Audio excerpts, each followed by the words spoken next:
जीवन दान। ओम नमो नारायण।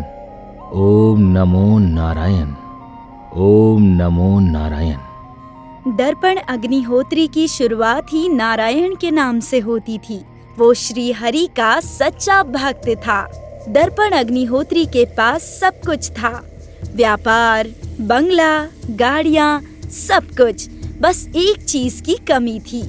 शादी के 10 साल बाद भी उसकी कोई संतान नहीं थी। दर्पण जी की पत्नी माया को ये गम खाए जा रहा था। सुनिए जी, आपने अब तक मेरी हर बात मानी है, एक और बात मान लीजिए। कौन सी बात? हमारी शादी को 10 बरस बीत गए हैं, अब तक हमें कोई संतान नहीं है, इसलिए आप दूसरी शादी कर लीजिए। बिल्कुल नहीं, मैं ऐसा कुछ सोच भी नहीं सकता माया। भले ही मुझे संतान हो ना हो, पर तुम ही मेरी अर्धांगिनी रहोगी। लेकिन मेरी वजह से आपको संतान सुख ना मिले, ये मुझे बर्दाश्त नहीं हो रहा। माया, धीरज रखो, नारायण सब कुछ ठीक कर देंगे। मुझे उन पर पूरा विश्वास है।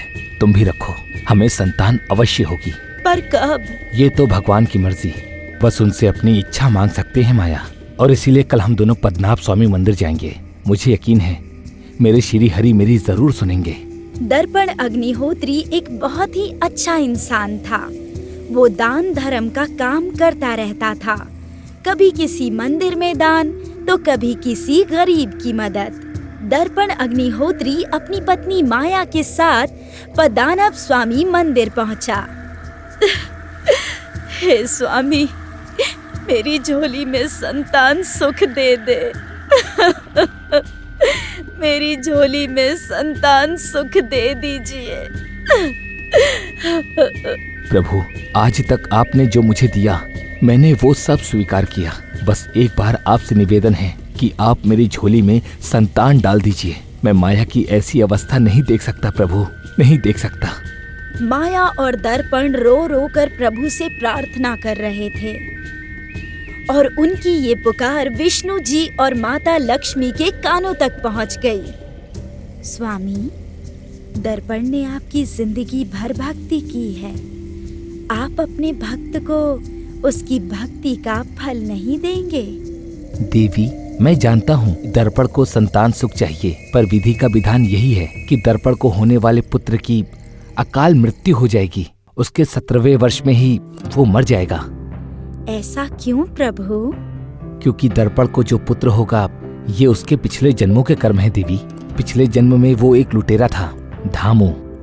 एक दिन दामू ने देखा कि जंगल के रास्ते से एक बारात जा रही थी। सोना ही सोना होगा। उसने अपने साथियों के साथ बारात पर हमला किया। दूल्हे के साथ कई और लोगों को जख्मी करके उसने गहनों से लदी दुल्हन को देखा और दुल्हन को देखकर वो मोहित हो गया। उसने दुल्हन को अगवा कर लिया और उसके साथ जबरदस्ती की। तूने मेरी जिंदगी बर्बाद कर दी कमीने। मैं जिंदा नहीं रहना चाहती। दुल्हन ने एक कतार उठा ली और मरते मरते धामू को श्राप दिया। अगले 7 जन्मों तक तू तड़प तड़प कर मरेगा। और ऐसा ही हुआ देवी। धामू की मृत्यु एक सांप के काटने से हुई। अब तक धामू 6 बार 17 वर्ष पूर्ण करते ही मर गया, क्योंकि वो दुल्हन 17 वर्ष की थी। देवी, ये धामू का 60वां जन्म है। इस बार भी वो 17 वर्ष की अल्पायु में ही मर जाएगा। ये तो विधि का विधान है प्रभु, पर कम से कम 17 वर्षों तक दर्पण और माया को संतान सुख तो मिलेगा। ठीक है। उस रात दर्पण अग्निहोत्री के सपने में श्री हरि नारायण स्वयं आए। दर्पण, तुमने मेरी जिंदगी भर भक्ति की है, तुम मेरे प्रिय भक्त हो। आज से 9 महीने बाद तुम्हारी पत्नी एक पुत्र को जन्म देगी। अपितु उस पुत्र की आयु छोटी है, 17 साल होते ही वो मर जाएगा। ये उसके पिछले जन्मों के कर्म है दर्पण। दर्पण जी को ये सच बताकर श्री हरि विष्णु ओझल हो गए। दर्पण नींद से उठा और उसने भगवान के सामने हाथ जोड़े। उसे अपने श्री हरि पर पूरा विश्वास था। 9 महीने बाद माया ने एक पुत्र को जन्म दिया, जो सीरत से थोड़ा सांवला था। इसकी सांवली सूरत तो बिल्कुल मेरे श्याम की तरह है। आज से इसका नाम श्याम है। बचपन से ही दर्पण जी ने अपने पुत्र के मन में श्री हरि की भक्ति डाल दी। श्याम याद रखना, जुबान पर सुबह शाम बस एक ही नाम होना चाहिए, श्री नारायण का। वो सबके पालनहार है। जी पिताजी, मैं स्मरण रखूंगा। दर्पण जी अपने बेटे से पूजा अर्चना और दान धर्म का हर काम करवाते थे। वो अपने हिस्से के भी सारे पुण्य अपने पुत्र को दे रहे थे। जैसे जैसे श्याम बड़ा हो रहा था, वो भी अपने पिता की तरह श्री हरि का भक्त बनता जा रहा था। श्याम 16 वर्ष का हो चुका था और रोज सुबह उठते ही ओम नमो नारायण, ओम नमो नारायण, ओम नमो नारायण। दर्पण जी की तरह उसके दिन की भी शुरुआत श्री हरि के नाम से ही होती और दिनचर्या में सिर्फ भक्ति और लोगों की मदद करना ही था। अब माया परेशान रहने लगी थी। उसका पुत्र 1 वर्ष में मर जाएगा, ये उसे पता था। वो अक्सर इस बात को सोचकर रोया करती थी।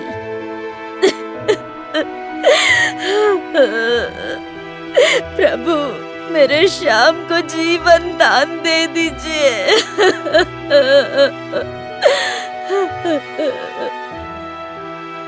आखिर वो दिन आ ही गया। श्याम 17 वर्ष का होने ही वाला था।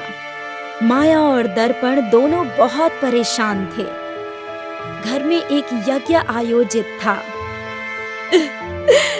कितने निष्ठुर हैं भगवान जी, हमारे जीवन में संतान सुख दिया भी और अब हमारी संतान को हमसे छीन लेंगे।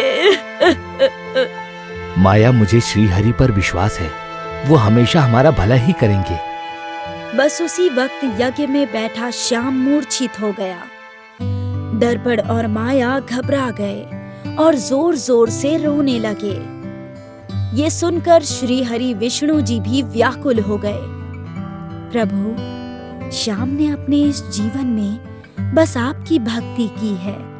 दान धर्म करके उसने खूब पुण्य कमाए हैं। क्या आप अपने इस भक्त को जीवन दान नहीं दे सकते? आप सही कह रही हैं देवी। श्याम के इस जन्म के पुण्यों ने उसके पापों को धो दिया, उसे जीवन दान अवश्य मिलेगा। श्री हरि विष्णु ने आशीर्वाद में अपना हाथ उठाया। उठो श्याम। वहाँ मूर्छित श्याम के शरीर में प्राण लौट आए और ये देखकर दर्पण और माया हैरान थे। माँ, पिताजी, मुझे क्या हुआ था? ऐसा लगा श्री हरि ने मुझे आवाज लगाई। दर्पण और माया श्री हरि के चरणों में लीन हो गए और उनका धन्यवाद करने लगे। श्याम को उसके इस जन्म के अच्छे कर्मों की वजह से जीवन दान मिल गया।